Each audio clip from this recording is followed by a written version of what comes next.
Ya iniciando nuestro tiempo de estudio, bienvenidos a través de las redes sociales, de internet, les saludamos y a la vez alentarles a ya mantener su tiempo de estudio muy específico, alejándose de aquello que puede robarles la atención, tomar tus notas. Y para los presentes, bienvenidos, un tiempo hermoso de compartir.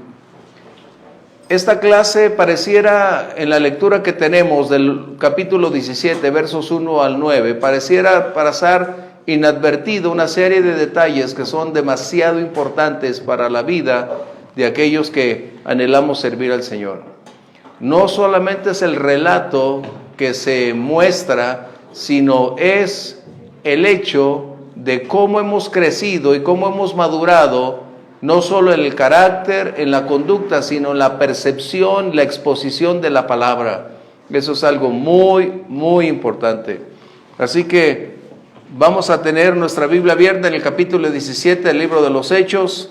El tema es la misión en progreso.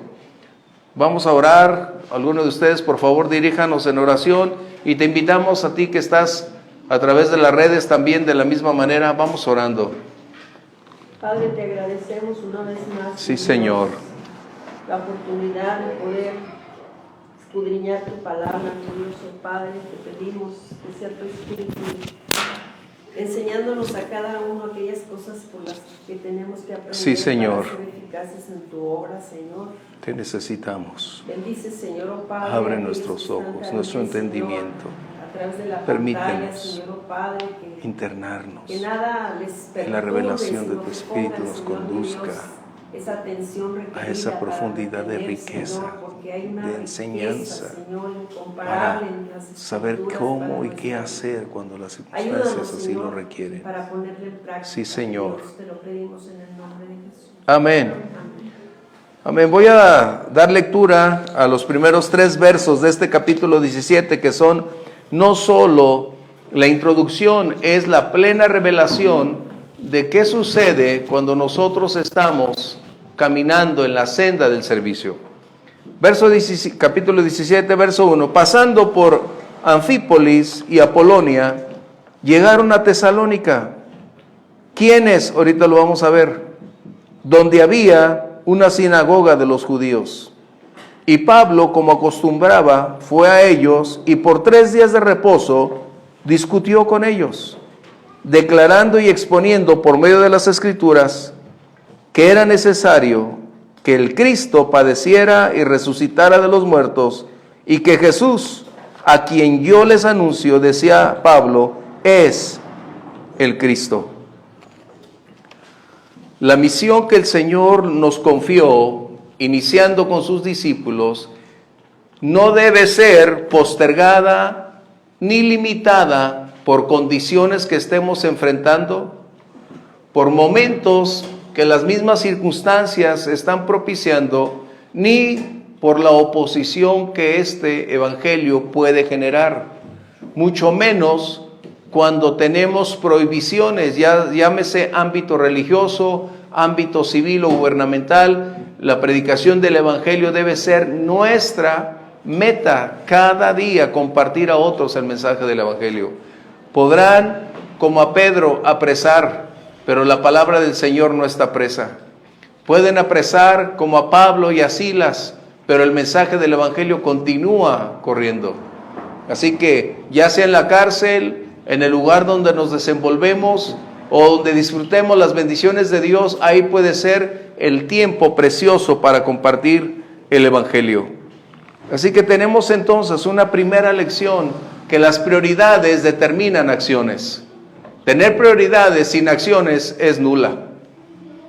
Sin prioridades estamos perdidos, pero tener prioridades y no adjuntar acciones para completarlas, estamos peor, porque tenemos la senda a seguir y hemos cruzado los brazos. Así que son lecciones que necesitamos colocar, porque esto nos va a permitir en cualquier ámbito donde tú te desenvuelvas, llámese laboral, académico, en el hogar, en cualquier ámbito. en la iglesia espiritualmente, sin el orden apropiado de prioridades, estaremos perdidos. Pero si tenemos prioridades definidas, debe implementarse con acciones para alcanzar la meta que nos hemos propuesto.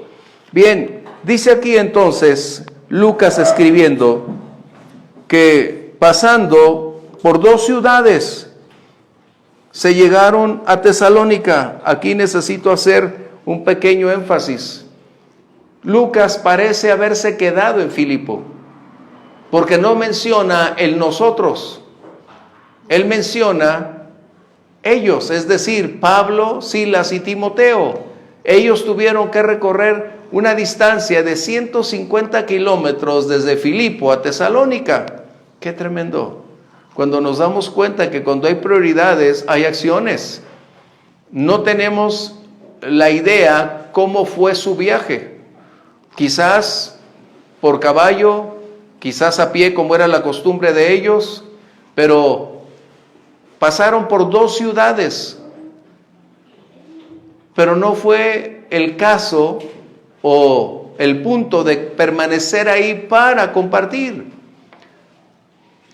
Tenemos solo 2 opciones que hablar al respecto.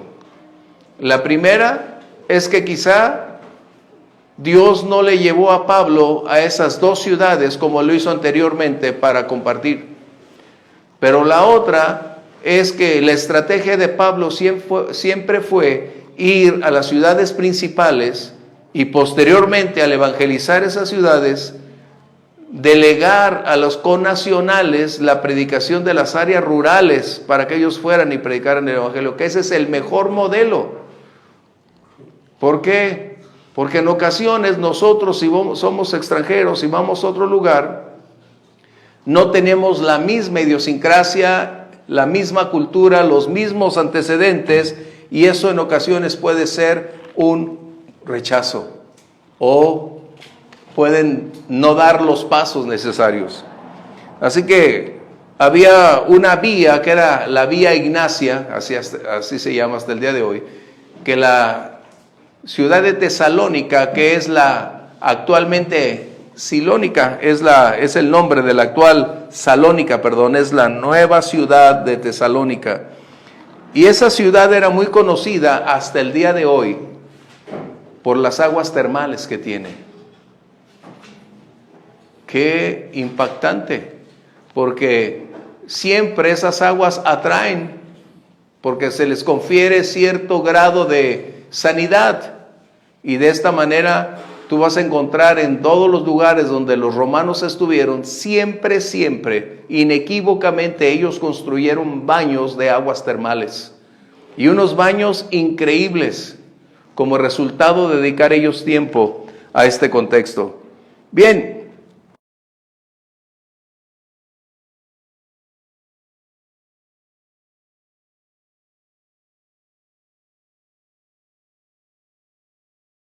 prende esa palabra. ¿Por qué? Anfípolis era una ciudad portuaria junto al mar, y esto es lo que tenemos aquí. ¿Qué era lo importante en Tesalónica? Era una ciudad que no estaba gobernada por romanos. Era independiente su gobierno, y los ciudadanos elegían a sus propios gobiernos, es decir, a un grupo de hombres que eran elegidos, que se les conocía como politarcas. Estos eran quienes gobernaban a través de su propia constitución, sus propios recursos, pero Roma siempre tenía un ojo puesto en ellos. Así que entonces Pablo, recuerden lo siguiente, Pablo, dice Lucas, en la palabra acostumbraba. Esta palabra era la connotación acerca de que Pablo siempre seguía una estrategia que él previamente había adquirido. La estrategia no determinaba el curso de las acciones de Pablo, pero hasta ese momento representaba una gran oportunidad para desarrollar todo su ministerio, porque había sido probada su estrategia de evangelización.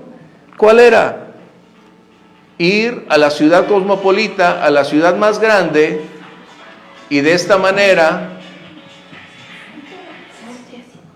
manera, cuando llegaban los misioneros, se abocaban al centro de reunión de judíos. Recuerden, Pablo siempre tenía por costumbre iniciar su ministerio en la sinagoga. ¿Por qué la sinagoga?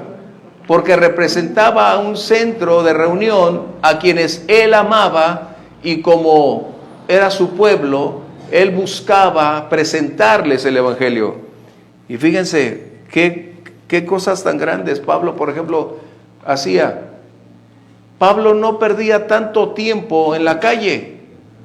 Pablo encontraba un lugar donde había un antecedente en común religioso. Pablo no presentaba un mensaje extraño como lo hizo en Atenas. Todos los reunidos en la sinagoga tenían un antecedente de reconocer que la Escritura era la norma que Dios había establecido. Ellos esperaban el Mesías, por lo tanto Pablo compartía estas cosas. Es como si Pablo el día de hoy estuviera entre nosotros caminando en Europa. ¿A qué ciudad creen que iría? A Roma. Era obvio. Pablo iría directamente al centro donde se producían todas estas manifestaciones, y ahí compartiría el gran mensaje del Evangelio. Por lo tanto, entendemos entonces que el propósito de Pablo fue ir y predicar en la sinagoga. ¿Por qué? Porque ahí encontraría no solo aquellos que llamábamos judíos, que tenían algo en común con la Escritura, sino que había otras personas hambrientas y sedientas de Dios, llamados gentiles, que buscarían respuestas a su búsqueda, que encontrarían en Dios la solución a sus necesidades. Por eso, la sinagoga representaba una oportunidad para Pablo. Pero permíteme decirte que el Evangelio va a propiciar dos aspectos que son muy importantes que tú y yo conozcamos. Porque cuando somos enseñados, compártele a sus amigos, compártele a su familia, y no entendemos que detrás de esta predicación o evangelización hay dos aspectos que son vitales, a veces perdemos el interés de seguir hablando. La primera es con la aceptación. Algunos van a aceptarlo y de esta manera vendrá una convicción en su vida, que es donde se van a aceptar o van a reconocer que Jesús es el Señor. Y nos vamos a gozar, nos vamos a alegrar, porque vamos a ver a las personas rendir sus vidas al Señor. Encontrar que Él es la respuesta a todas sus preguntas, dudas, y cuando el Señor le abre su entendimiento, se entregan. Pero el segundo factor que es determinante es la oposición, es el rechazo. Y en ocasiones el rechazo va acompañado de acciones críticas. En algunos momentos la familia desecha, te cierran las puertas, dejas de ser miembro de la familia y te consideran que estás muerto. Y eso es doloroso, pero es necesario entender que esto puede acontecerte.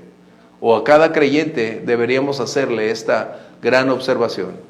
Siempre en la antigüedad y hasta el día de hoy muchos dicen, conviértete al Señor y tus problemas se van a acabar. No es cierto, Eso no es verdad. Tus problemas empiezan en ese momento. Esa es la verdad. Y tenemos que ser muy honestos si queremos ver a los nuestros caminando con el Señor. ¿Sí? ¿Comentarios? Pablo, entonces, dice aquí que fue a ellos por 3 días de reposo. ¿Cómo entendemos eso?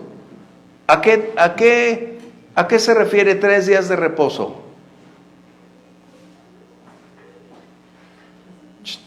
¿Estamos juntos, va? El sábado. Bueno, necesitamos su opinión, porque yo parece que estoy aquí como monólogo. Quiere decir entonces que durante 3 semanas Pablo tuvo una condicionante que es irreemplazable: persistencia. A veces nosotros le hablamos una vez y ya, Señor, ya sembré, y ahora que otro venga y le hable. ¿Ah? Pablo cada sábado, durante 3 sábados, estuvo persistentemente compartiendo. La costumbre en esos días era cuando un rabino como Pablo, porque él lo era, cuando Pablo llegaba o otro llegaba a la sinagoga, al conocer su identidad, se le concedía que él tomara los libros y leyera una palabra y compartiera. Así que para Pablo era el punto inicial de evangelización. Por lo tanto, dice que había 3 semanas. Y en esas 3 semanas, fíjate lo que pasó, discutió con ellos. La palabra aquí discutir no dice únicamente gritar. Esta palabra implica que hubo una interacción entre los judíos y Pablo. Preguntas y respuestas, planteamientos, dudas, y Pablo actuó deliberadamente en este contexto.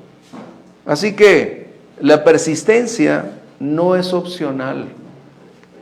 Si deseamos ver a los nuestros y a otros ser ganados para el Señor, necesitamos ser perseverantes. No molestos, porque esa es otra área, pero sí persistentes. Cuando la puerta se abre, continuar esperando que el Señor siga obrando en esas personas. Pero hay algo que es muy importante. ¿Solo duró 3 sábados Pablo en Tesalónica? Esa es la pregunta. A veces nosotros leemos y pasamos por alto, por eso les dije, nosotros el día de hoy vamos a checar detalles que son muy importantes para nuestro crecimiento, para saber cómo y qué debemos hacer. Eso nos ahorrará una gran cantidad de conflictos y nos proporcionará herramientas para ser más efectivos en nuestra misión de seguir compartiendo el mensaje a otros. Hay 3 razones básicas por las que podemos asumir que Pablo no duró 3 semanas en Tesalónica. Pablo permaneció un largo tiempo en esa ciudad. Y vamos a ver el primero, que es Filipenses 4, 15 y 16, por favor. Otro que pueda tener, Primera de Tesalonicenses 2, 9, para agilizar esto.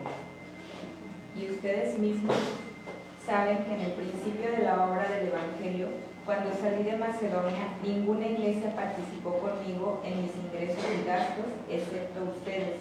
Incluso a Tesalónica me enviaron ayuda una y otra vez para suplir mis necesidades. ¿Qué sucede? La iglesia de Filipo se convierte en un colaborador, se convierte en un apoyo para la continuidad de la predicación del Evangelio. Al menos, ¿qué carro es? No. Al menos en 2 ocasiones la iglesia de Filipo envió una aportación financiera para que Pablo y los suyos estuvieran sin el conflicto de qué hacer para no menguar en la predicación del Evangelio. Y esta es una gran oportunidad para regresar. La iglesia tiene, puede y debería ser un semillero de misioneros para aportar, financiar a la obra. Nos estamos acostumbrando a perder ese ministerio de enviar a otros al campo misionero, cuando deberíamos ser parte de ese llamado. Y no podemos ir físicamente, tenemos 2 maneras de aportar. La primera, orando, intercediendo, tomando como nuestra propia carga el hecho de que otros estén en el campo de batalla. Y la segunda, aportando con nuestros esfuerzos, diezmos, con ofrendas, con lo que podamos hacer. porque eso sería vital para el desarrollo de la obra. Así que entonces, el tiempo, ya estamos superando esa barrera. Porque hay algunos que dicen, ya pasé 3 sábados, o en este caso 3 domingos, 3 semanas, y nadie se convierte. No, Señor, ya me voy. No puedes creer eso. La obra de la predicación del Evangelio nunca será fácil. Nunca. Nunca. Siempre hay un precio a pagar, lo hemos estado viendo. Así que la iglesia entonces se convirtió en una colaboradora. Y no es que la iglesia de Filipo fuera rica. La medida de nuestro amor por el Señor es lo que determina invertir en otros para la obra. Eso es lo que deberíamos hacer, la verdad. ¿Sí? La segunda lectura. Porque os acordáis, hermanos, de nuestro trabajo y fatiga, cómo trabajando de noche y de día, para no ser gravosos a ninguno de vosotros, os predicamos el Evangelio de Dios. Pablo era un constructor de casas de campaña. Ese era su oficio. Y por lo general los misioneros siempre tienen un ámbito bivocacional, es decir, van a predicar el Evangelio, pero existe otra acción donde ellos pueden trabajar para no ser una carga, ser útiles y de esa manera enseñar a otros a trabajar o a hacer esas cosas que ellos conocen.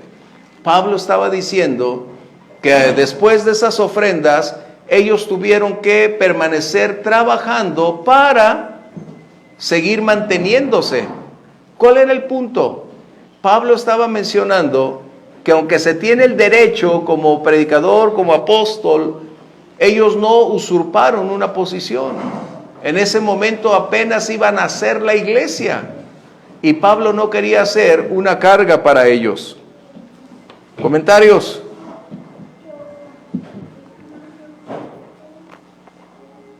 ¿Vamos bien? Dice aquí entonces que Pablo no permaneció en la sinagoga después de estas 3 semanas.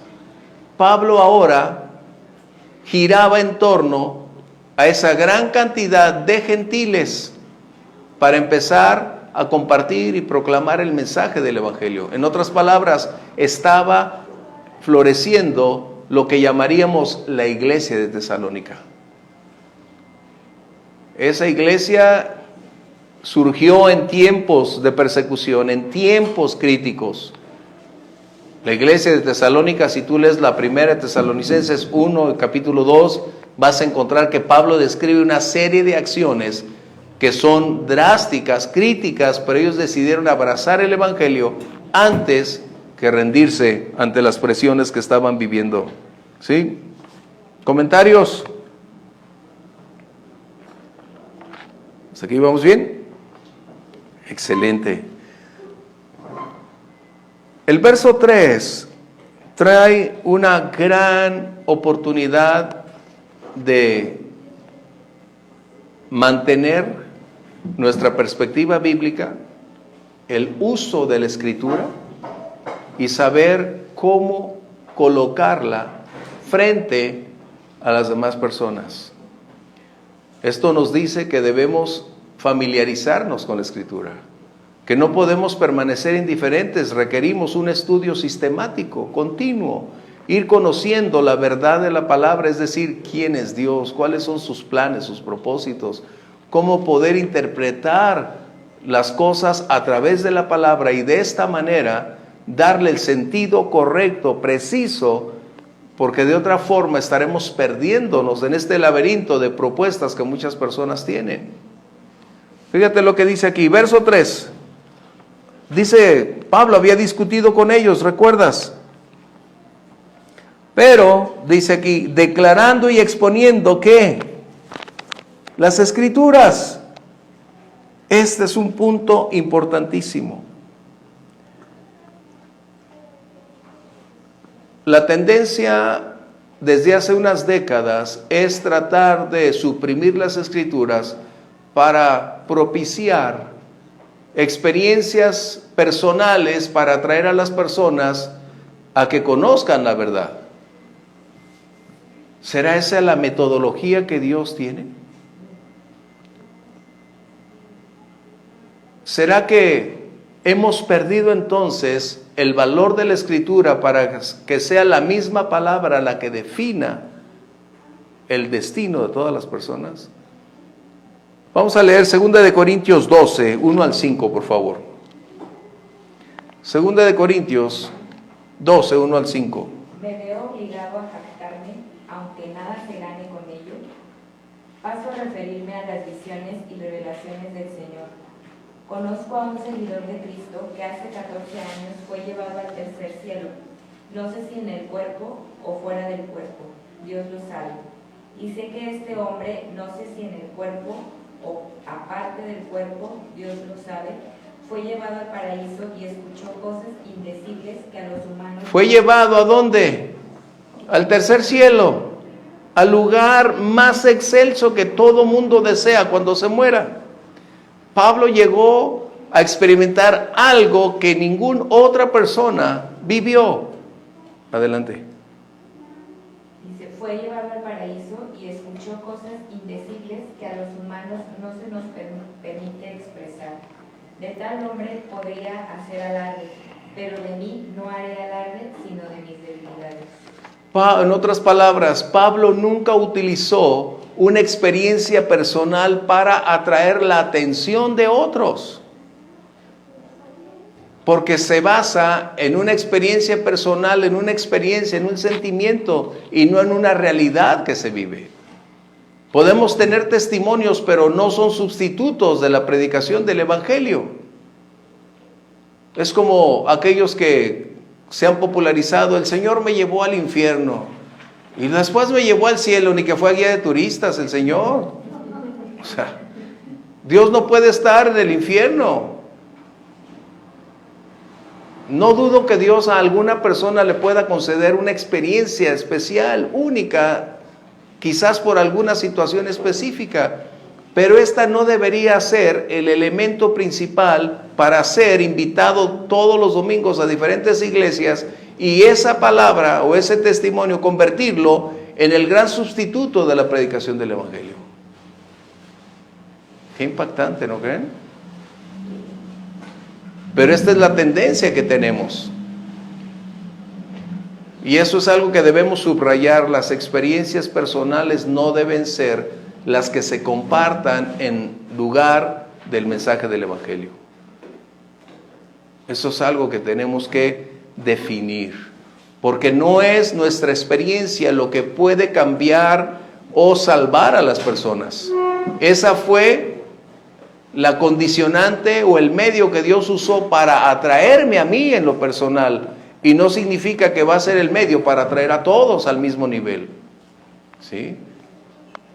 Podemos tener nuestro testimonio y decir: el Señor me libró, el Señor hizo, el Señor abrió la puerta, me atrajo, pero no lo puedes colocar en el contexto de colocarlo como la norma que defina caminar con el Señor.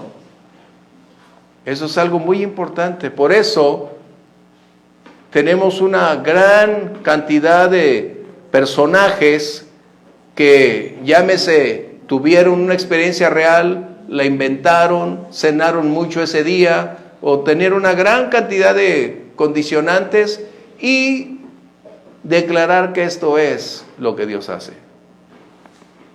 Reitero, no podemos negar que Dios hará cosas, pero un testimonio no debe ser sustituto para la predicación del Evangelio. ¿Sí?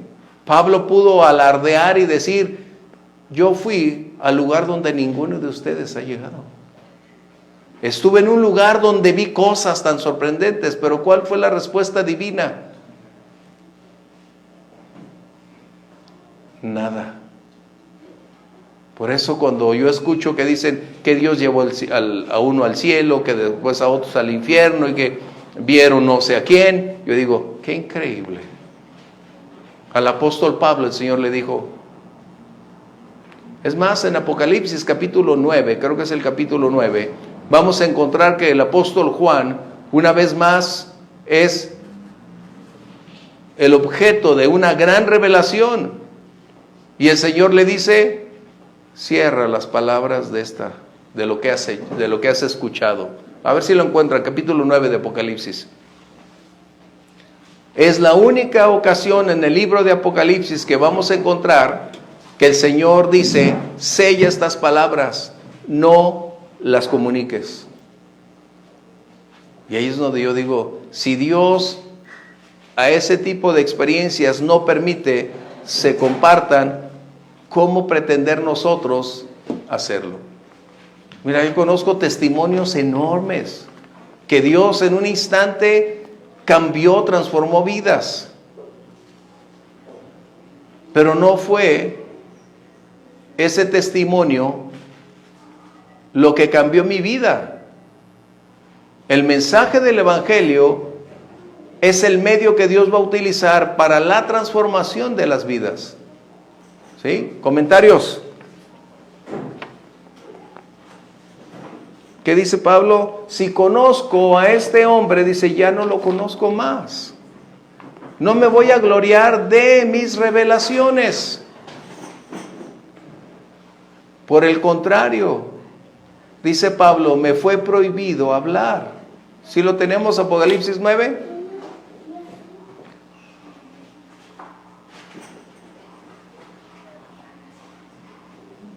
Bueno, mientras lo buscan, ahí va a estar,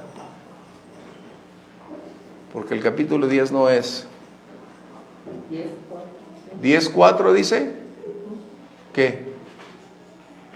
Cuando los 7 truenos hubieron emitido sus voces, yo iba a escribir, pero oí una voz que me decía, sella las cosas que... Dice, yo iba a escribir, pero el Señor dijo, no hay más que hacer.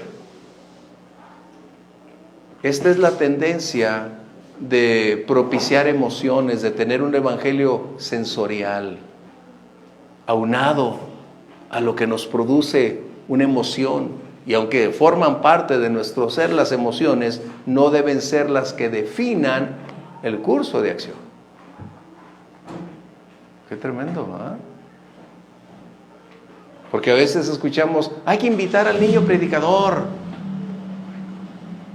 o hay que invitar a la hermana que fue al infierno. No, pues allá que se quede mejor, porque no la traemos. ¿Se dan cuenta? Pareciera más bien el morbo que conocer la verdad. ¿Sí? ¿Comentarios? ¿Por qué? A mí me cuesta demasiado trabajo cuando vamos a tener un invitado a la iglesia y es que el Señor lo sacó de aquello. Si no escuchó el Evangelio, entonces ¿cómo cambió? La prioridad es saber qué es lo que llenó mi vida, lo que satisfizo mi ser, para entonces entrar en ese cambio. El testimonio es una buena oportunidad para compartir posterior a el mensaje del Evangelio, pero no como sustituto del Evangelio. ¿Estamos bien? Es como si alguno dijera, a mí me sacó el Señor de las drogas, me levantó en 3 días y cambié, y el otro, el que lo está escuchando, va a decir, pues tú eras drogadicto, yo no. ¿Qué tenemos en común tú y yo? Nada. ¿Te das cuenta? Pero si cambiamos entonces lo que hizo Pablo, él presentó con hechos tangibles, con toda la estructura del Antiguo Testamento, compartió la verdad que previamente, siglos antes, había sido profetizada. Él mostró con todos los elementos que los mismos judíos conocían anticipadamente y les hizo ver a través de las Escrituras lo que representaba el mensaje que él estaba presentando. No utilizó otro medio. Las Escrituras representan la base fundamental de la predicación de la palabra. ¿Sí? Eso es muy importante. ¿Por qué? Cuando nosotros hablamos de otras cosas, ¿qué va a pasar dentro de una persona? ¿Qué se va a originar? Romanos, vamos a leer Romanos por favor, 10:17.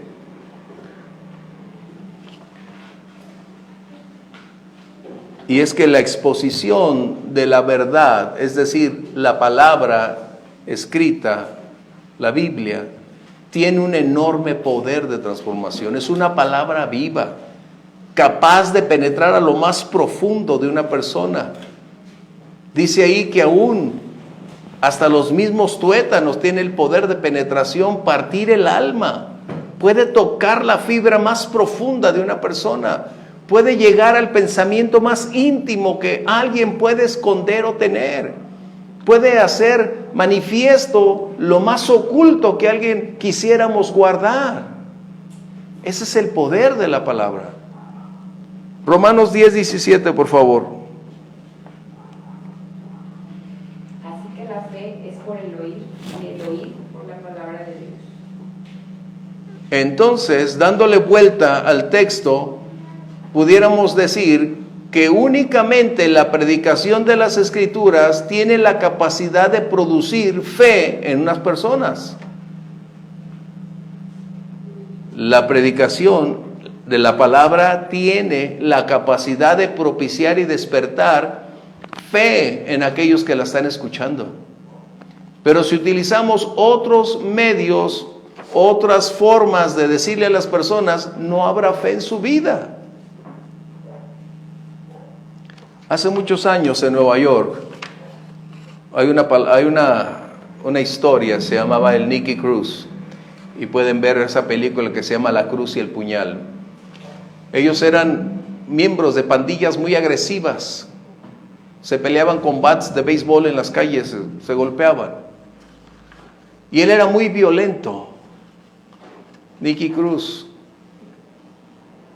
Su familia era santera, bruja, y habían dedicado a Nicky Cruz para ese tipo de cosas.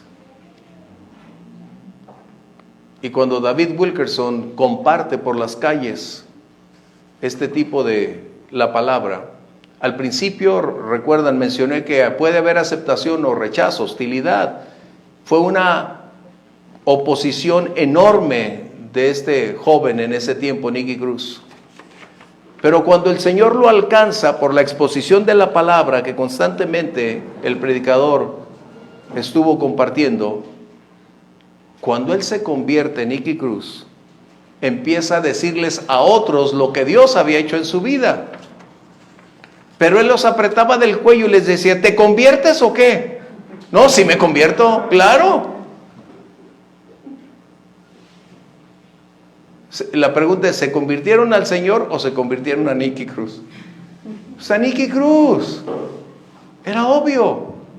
Él estaba con una disposición, con un buen corazón, pero lejos de cómo presentar el mensaje que es capaz de transformar vidas. Es lo que estamos hablando. Pablo se centró en exponer que la misión, la obra, el sacrificio y resurrección de Jesucristo no fue un asunto casual, no fue una tragedia, no fue un evento de venganza religiosa, sino que Pablo les muestra a través del concepto bíblico y de todas las escrituras que Jesucristo era el Mesías que ellos estaban esperando, y aún que la muerte, el sacrificio de Jesús no fue un acto en que el liderazgo de Jerusalén había decidido hacerlo. Vamos a algunas lecturas, por favor. Hechos 3:18, otro, el capítulo 13:30 y el verso 34. Y hay dos, el Salmo 22, Isaías 53, o sea, es poco, pero quiero decirte con esto lo que Dios hizo. Zacarías 12:10 y otro Zacarías 13:7. ¿Qué estaba diciendo entonces? Que Pablo, cuando entró en la sinagoga, expuso algo que para los judíos representaba una realidad que conocían. No era un mensaje extraño. Él no habló de algo personal.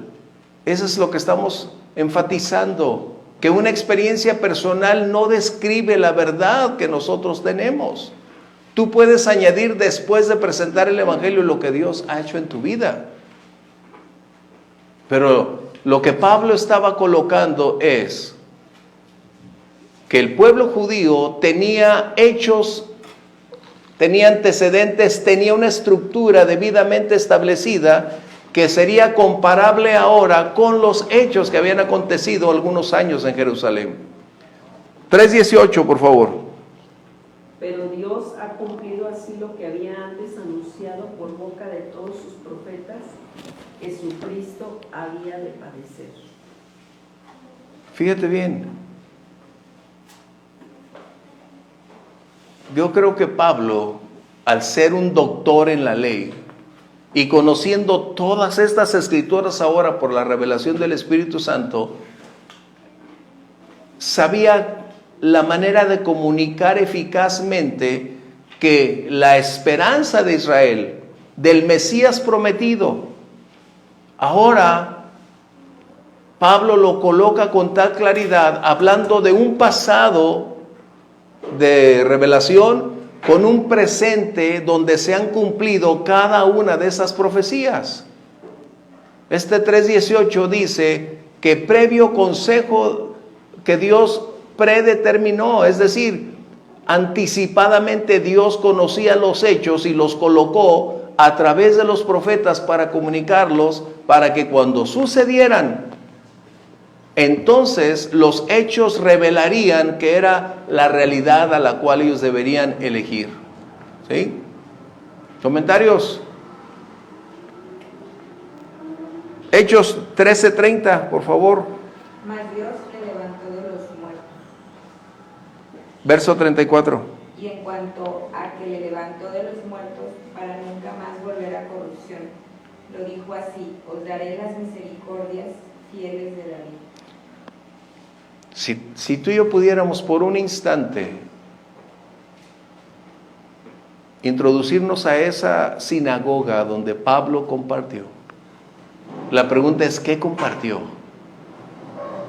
Pablo trataría de convencer a su pueblo vía razonamiento humano, vía experiencia personal, o abriría los libros y escrituralmente les diría, esto que había sido profetizado cientos de años antes, ahora se ha cumplido en la persona de Jesús en estos años, ¿no? Porque Pablo discutió, verso 2 dice, Pablo discutió, no de una manera para salir enojados, pero era el punto en el cual los hechos deberían predominar por encima de las posturas. Recuerden, los hechos siempre van a definir si hicimos lo correcto o lo incorrecto. Posturas pueden hoy ser propias y el día de mañana pueden variar, pero los hechos siempre van a definir lo que hacemos. Salmo 22. Dios mío, Dios mío. Dios mío, ¿por qué me has desamparado? ¿Por qué estás tan lejos de mí? Salvación y de las palabras de mi clamor. David escribe este salmo y es la descripción de las palabras que Jesús describe cuando está en la cruz. Por eso Pablo les dice, la obra, la misión, el propósito para el cual Jesús ha descendido o vino fue para cumplir todo lo que se había escrito de él. Recuerden que Moisés había descrito lo siguiente, hablando el Señor a través de Moisés, porque les levantaré otro profeta, a él oirán. Es precisamente lo que Jesús estaba haciendo. Isaías 53. ¿Quién ha creído a nuestro anuncio? ¿Sí? ¿Quién ha creído en nuestro anuncio y sobre quién se ha manifestado el brazo de Jehová? Adelante. Subirá cual renuevo delante de él, y como raíz de tierra seca no habrá parecer en él, ni hermosura le veremos más inatractivo, para que le deseemos. Perdón, ahí el profeta está describiendo a un judío, no a una estrella de televisión. Siempre ponen un Jesús güero, bien presentable, carismático, con una enorme personalidad, pero no era así. Jesús estaba más quemado por el sol que otra cosa. ¿Ok? O sea, ¿debió tener un atractivo en lo humano? Sí, pero la Biblia describe que no habría tal intensidad como a veces veo que ponen a un Jesús así o unos ángeles tan muy depuradas sus facciones que es... No. Bien, adelante. Despreciado y desechado entre los hombres, Varón de dolores, experimentado en quebranto, y como que escondimos de él el rostro, fue menospreciado y no le estimamos. Ciertamente llevó en nuestras enfermedades y sufrió nuestros dolores, y nosotros le tuvimos por azotado, por herido de Dios y abatido. Imagínense, Pablo compartiéndoles la misión a la cual Jesús había enfrentado. Isaías 53 era un claro ejemplo de lo que iba a acontecerle al Mesías prometido. Incluso el etíope no tiene ese capítulo, ¿no? Lo está leyendo. Sí, exactamente, exactamente. Requiere una explicación de... Efectivamente, Omar. Felipe, ¿no? Sí, exacto. Y hasta él mismo dice, no lo entiendo. ¿quién me lo va a enseñar o quién me lo va a hacer claro? Y era precisamente eso. Este capítulo 53 es la revelación más clara de quién, cómo, de qué manera, cuál sería su postura y qué acontecería con él. ¿Sí? Otro versículo más, por favor. Todos nosotros nos descarriamos como ovejas, cada cual se apartó por su camino. Mas Dios cargó en él el pecado de todos nosotros. ¿Recuerdan? Dios cargó en él, ese era el propósito. Por eso cuando Juan el Bautista lo ve, dice, he aquí, él es el elegido, él es el ungido. Recuerden, Mesías, ungido, es lo mismo, define la función a la cual él había venido. Él es el elegido, él es el ungido, él es el Cordero. Jesús había declarado, yo no he venido a abrogar la ley, he venido a cumplirla. ¿Recuerdan? Este es el punto. Todo lo que estaba escrito tendría que cumplirse. Hasta la más mínima jota o tilde tendría que cumplirse, porque entonces no habría oportunidad de salvación. Jesús tendría que cumplir todas las demandas y todas las exigencias como todo lo que estaba profetizado de él. Qué impactante. Zacarías 12:10, por favor. Y derramaré sobre la casa de David y sobre los moradores de Jerusalén espíritu de gracia y de oración. Y mirarán a mí, a quien traspasaron, y llorarán como se llora por hijo unigénito, afligiéndose por él como quien se aflige por el primogénito. Zacarías 12:10 dice que van a mirar al que traspasaron. Ya estaba declarado que él iba a resucitar. Es lo que estaba mencionando Pablo en este verso 3 del libro de los Hechos, capítulo 17. Este es el Mesías, Jesús, el que yo les predico. Él está hablando acerca, en hebreo como en griego, de que esto sería lo que se debería hacer. Zacarías 12:10 dice, porque mirarán al que traspasaron. Un buen día esto se va a cumplir, ¿saben cuándo? En el milenio. Ellos, los judíos que permanezcan después, serán los que van a llorar, van a estar en conflicto acerca de lo que acontece en el libro de Zacarías. 13:7 también de Zacarías, por favor. Levántate, oh espada, contra el pastor y contra el hombre compañero mío, dice Jehová de los ejércitos. Hiere al pastor, y serán dispersadas las ovejas, y haré volver mi mano contra los pequeñitos. Estamos citando solo unos cuantos textos de lo que mucho que se escribió cientos de años antes, no solo del nacimiento de Jesús, sino de su culminación, de su muerte y resurrección. Por eso Pablo nos da la evidencia que debemos ser maduros en el manejo de la predicación, de la palabra, de la enseñanza. Debemos tener mayor penetración, familiarizarnos con las Escrituras para saber presentar defensa, para saber compartir. Pablo está aquí haciendo una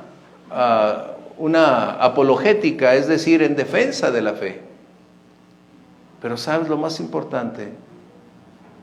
Que Pablo está mostrándonos a las generaciones que hasta a ti y a mí nos ha alcanzado, que la Escritura debe ser la única fuente para seguir compartiendo el mensaje que es y tiene la capacidad de transformar vidas.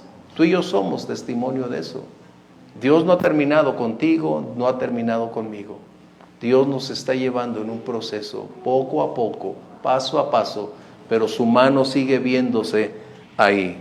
De tal manera entonces que Pablo está mencionando lo que representa el mensaje del Evangelio. ¿Comentarios? ¿Comentarios?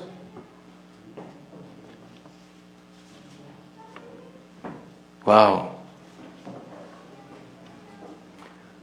Me agrada que podamos hablar de esto porque lo que ustedes y yo estamos haciendo aquí y también lo están a través de internet es que familiarizarnos, estudiar las Escrituras nos va a brindar mayores recursos de cómo presentar el Evangelio, una mayor relación con Dios. Al conocer sus promesas y al conocer los hechos, esto nos dice que Dios es fiel, que Dios cumplió sus promesas y Dios sigue cumpliéndolas, que Dios tiene cuidado de nosotros en todo tiempo y en todo momento, que su mensaje no va a cambiar jamás. Fue un solo sacrificio y para siempre. Vamos a ver Hebreos 9:27, por favor, ahí lo tenemos.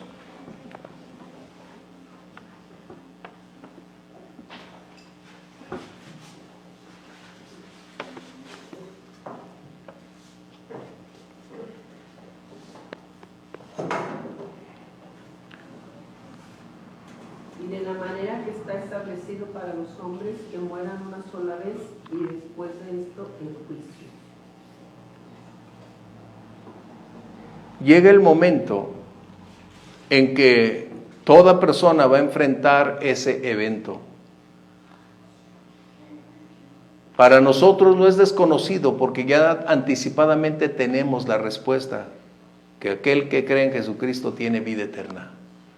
Pero quien no conoce al Señor, ¿cómo tendrá un destino eterno asegurado? La predicación del Evangelio es la respuesta. Jesús lo hizo. Pablo lo comparte y es lo que tú y yo podemos hacer. Por lo tanto, podemos sacar dos hechos de este punto que tenemos aquí. El primero es que el sufrimiento y la muerte de Jesús no fue un evento accidental. Fue la voluntad anticipada de Dios para preparar el escenario para librarnos de esta condenación. ¿Sí? Y la segunda, que Jesús no solamente cargó en su cuerpo nuestras faltas, nuestro pecado, sino que al derrotar la muerte abrió la puerta a una eternidad donde nosotros tenemos acceso. La resurrección de Jesús nos garantiza que el día de mañana tú y yo estaremos con Él por una eternidad. ¡Qué excelente! ¿Comentarios? Ay, estamos callados ahora. Vamos a leer entonces los siguientes versos que tenemos aquí. Dijimos que este es del 1 al 9. Volvamos entonces a este punto. Dice el verso 4, que algunos de ellos, ¿quiénes? Los que estaban en la sinagoga, creyeron y se juntaron con Pablo y con Silas, y de los griegos piadosos, gran número, y mujeres nobles. ¿Qué dice? En todo lugar, en el ministerio del Señor Jesús hubo una gran cantidad de mujeres importantes. O sea, su esposo o el esposo de esas mujeres estaba insertado en liderazgo de los gobiernos. Y el Evangelio quiere decir que es universal, no hace distinción, posición, lugar o riqueza. Me agrada porque a Pablo lo colocan siempre como un misógino, como un hombre en contra de las mujeres, cuando en realidad es todo lo opuesto. Pero dice aquí que se convirtieron, algunos creyeron y se juntaron. La pregunta aquí es, ¿cuál es la razón por la que las personas se convierten? ¿Por la habilidad de quien comparte? ¿Por su personalidad? ¿Por su capacidad de exposición? ¿Por tener un testimonio tan profundo que fue al cielo, que fue al infierno y el Señor lo salvó? Hemos dicho primero que la fe viene por oír la palabra de Dios. El Señor Jesús dijo que cuando viniera el Espíritu Santo, Él haría lo siguiente: propiciaría una convicción en cada persona que escuchara esa palabra. Y eso es lo que sucede. La mejor manera de compartir a otros es decirles lo que la Biblia dice. Y después de lo que la Biblia dice, podemos decir lo que Dios está haciendo en nosotros, pero no a la inversa. La fe de las personas se hará realidad cuando escuchen lo que Dios dice a través de su palabra. Dice aquí que se convirtieron, y es donde nace la iglesia de Tesalónica. ¿Recuerdan cuando Pablo estaba buscando a dónde ir? ¿A dónde voy? Voy aquí, y entonces viene una visión que decía, no. Aquel hombre macedonio que decía, ven y ayúdanos. Tesalónica era la capital, hasta el día de hoy la ciudad que se llama Salónica, es ahí donde Pablo acude. Cómo Dios anticipadamente tiene reservados ciertos eventos en nuestra vida para que si somos sensibles y decidimos acudir, Dios va a cumplir su propósito. La iglesia de Tesalónica estaba naciendo, en otras palabras, como resultado de la obediencia, de la entrega, de la búsqueda de Pablo y aún de pagar el precio de haber sido golpeados en la ciudad anterior y fueron, ¿por qué no decirlo?, golpeados, metidos en la cárcel, y ahora venían a llevar el mensaje del Evangelio. ¿Sí? 1 Corintios 3, versos 5 al 8, por favor. Hoy estamos dándole un gran culto a la personalidad, y a veces le damos o le conferimos más resultados por lo que esa persona es o es capaz de compartir, cuando en realidad la gracia de Dios es la que hace posible todas las cosas. Tenemos que prepararnos, está diciendo a través de Pablo, conocer más de Dios, saber darle el significado correcto a la palabra, porque podemos colocar un texto pero darle un significado totalmente distinto a la palabra, cuando en realidad debe ser esa palabra que entra en ese continuo engranaje donde no hay una fuerza opositora, sino todo gira en ese sustento y va hacia adelante constantemente. La palabra no puede tener dos puntos de vista. La Biblia se interpreta por sí misma, y la palabra es la veracidad de la expresión del carácter de Dios.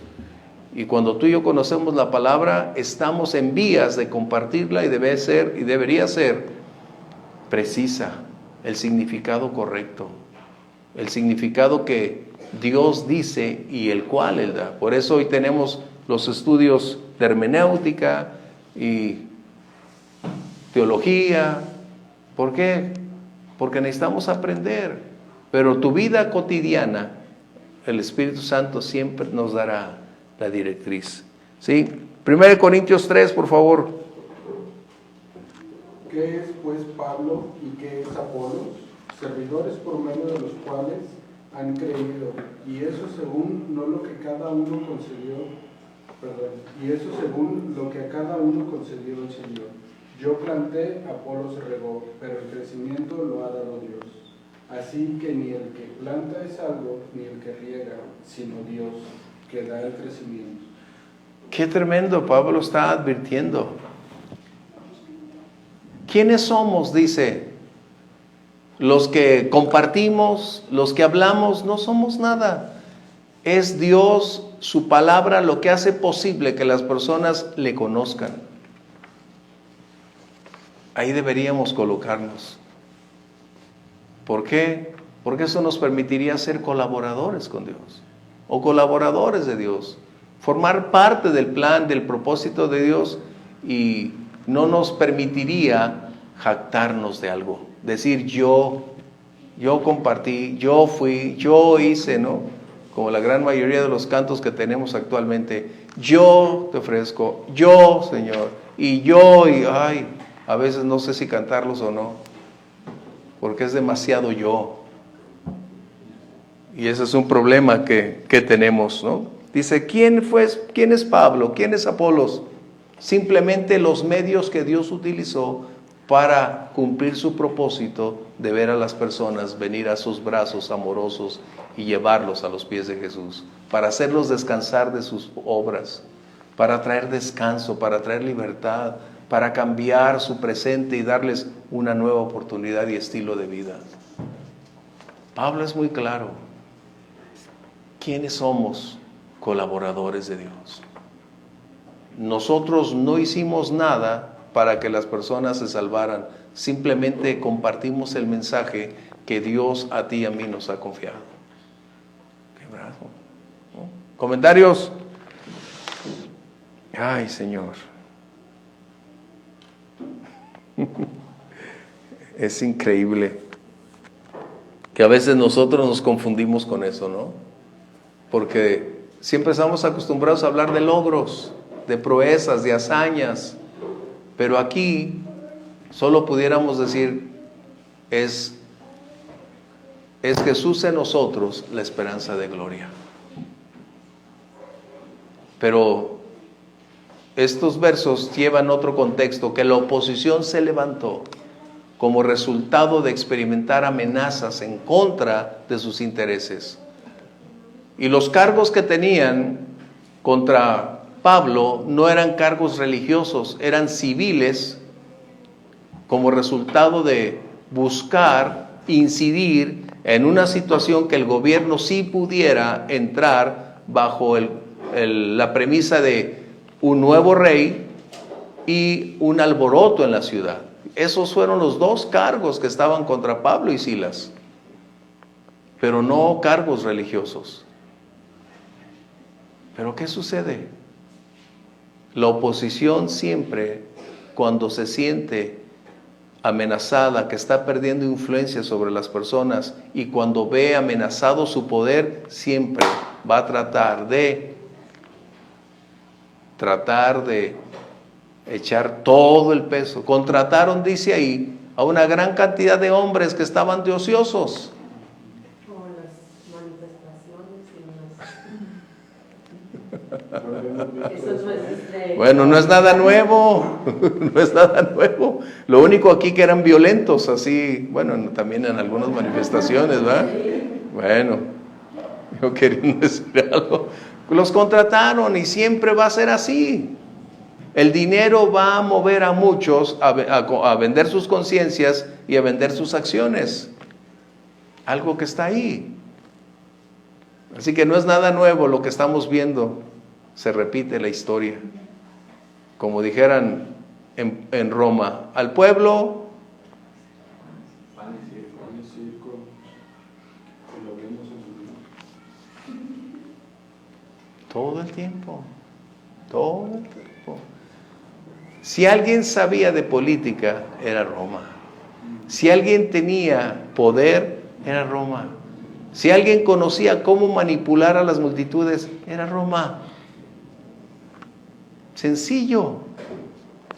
Idearon metodologías para evitar ya no ser más sangrientos con su pueblo, y lo mismo que hizo Hitler. Explotó el temor para propiciar que su pueblo estuviera metido con él en la guerra, las naciones aledañas se sumaran por temor y no por convicción.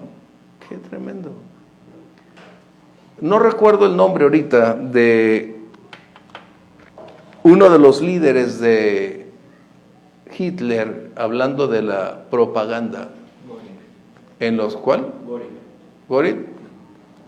En los juicios de Nuremberg le preguntaron cuál era la fuente, el medio que ellos utilizaron o qué tipo de gobierno utilizaron para mantener a toda Alemania bajo control y aún explotarlo para que les dieran todo. Y él dijo, no es cuestión de democracia, no es cuestión de ningún gobierno, es acerca de algo que está dentro de toda naturaleza humana, que es el temor. Dice, cuando tú llevas al máximo el temor, las personas son presas y están dispuestas a todo por temor. Qué tremendo. Fíjate bien. Por eso Roma conocía muy bien esto. No, y la Iglesia Católica con todo el tiempo están digitales. La era del oscurantismo, no se diga. Los jesuitas en 1700 y tantos también. La Santa Inquisición. La Santa Inquisición hasta 1800. O sea, López Obrador. pero prepárense, o sea, vean cómo todo es algo muy similar. Así que necesitamos aprender que a veces la oposición es el resultado que experimentan una amenaza a sus intereses. Cuando están perdiendo popularidad, cuando están perdiendo poder, van a tratar de utilizar sus recursos, incluyendo los financieros, para contrarrestar y, si es necesario, acabar con las personas. Algunas veces se utilizarán el brazo, los religiosos, el brazo del gobierno civil para desatar una persecución enorme. Pero debemos saber, esto el Señor ya no lo anticipó, solo tenemos que aprender cómo caminar con Dios. Que por eso necesitamos ejercitar la fe, porque tristemente, o sea, lo que se predica es un evangelio de lo que se ve.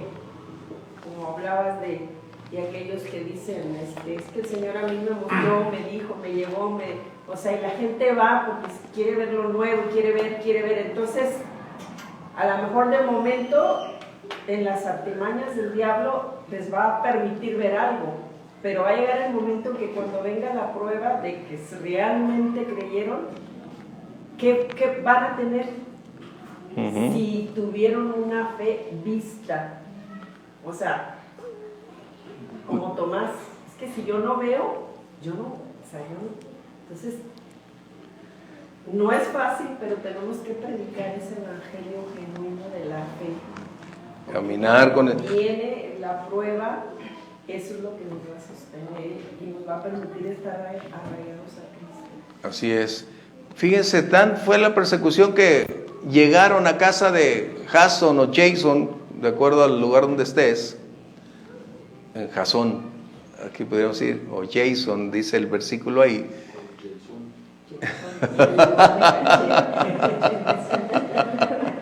Que venía de Inglaterra.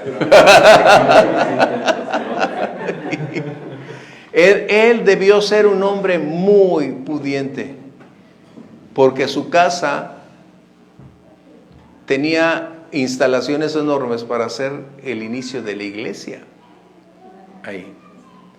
Pero en una condicionante, el enemigo parece ser, despierta una condicionante en el gobierno de Tesalónica. Recuerdan, ellos no pertenecían a Roma, ellos tenían su propio gobierno, de tal manera que al colocarle una fianza a Jason, hay una escritura que Pablo coloca, vamos a verla para concluir, 1 Tesalonicenses 2:18, porque Pablo ya no regresó a Tesalónica, y creo que esta fue la condicionante que colocaron para que ya no hubiese más disturbios callejeros por la predicación del Evangelio. 1 Tesalonicenses 2:18. Por lo cual quisimos ir a ustedes, yo Pablo ciertamente una y otra vez, pero Satanás nos estorba. Para una gran mayoría de teólogos o de eruditos cristianos, Pablo está haciendo una declaración que le fue prohibido debido al incidente anterior regresar a Tesalónica. Qué tremendo. Pero Pablo nunca renunció a Tesalónica. Qué difícil.